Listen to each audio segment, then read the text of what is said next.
સુરત શહેરમાં ગેરકાયદેસર પ્રવૃત્તિઓ સામે પોલીસે લાલ આંખ કરી છે। સચિન પોલીસ મથકની હદમાં જીવના જોખમે ગેસ રિફિલિંગ કરતા 2 શખ્સોને પોલીસે ઝડપી પાડ્યા છે।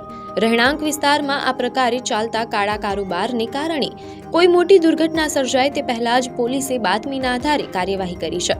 પોલીસને બાતમી મળી હતી કે શ્રવણલાલ કલાલ અને ઈશ્વર કલાલ નામના 2 ઈસમો ઘરેલુ વપરાશના ગેસ સિલિન્ડરમાંથી ગેરકાયદેસર રીતે ગેસ કાઢી રહ્યા છે। તેઓ એલ્યુમિનિયમની પાઇપ અને વાલ્વ કનેક્શનની મદદથી મોટી બોટલમાંથી ગેસ કાઢીને નાની બોટલમાં ભરી રહ્યા હતા। સચિન પોલીસની ટીમે બાતમીવાળા સ્થળે ઓચિંતા દરોડા પાડીને બંને આરોપીઓને રંગે હાથ ઝડપી પાડ્યા હતા। પ્રાથમિક તપાસમાં બહાર આવ્યું છે કે તેઓ આ રીતે નાની બોટલો ભરીને બજારમાં ઊંચા ભાવે વેચતા હતા। પોલીસે આ મામલે ગુનો નોંધીને તમામ મુદ્દામાલ કબજે કર્યો છે। હાલમાં સચિન પોલીસે આ બંને આરોપીઓ વિરુદ્ધ ગુનો નોંધી જેલના સળિયા પાછળ ધકેલી દીધા છે।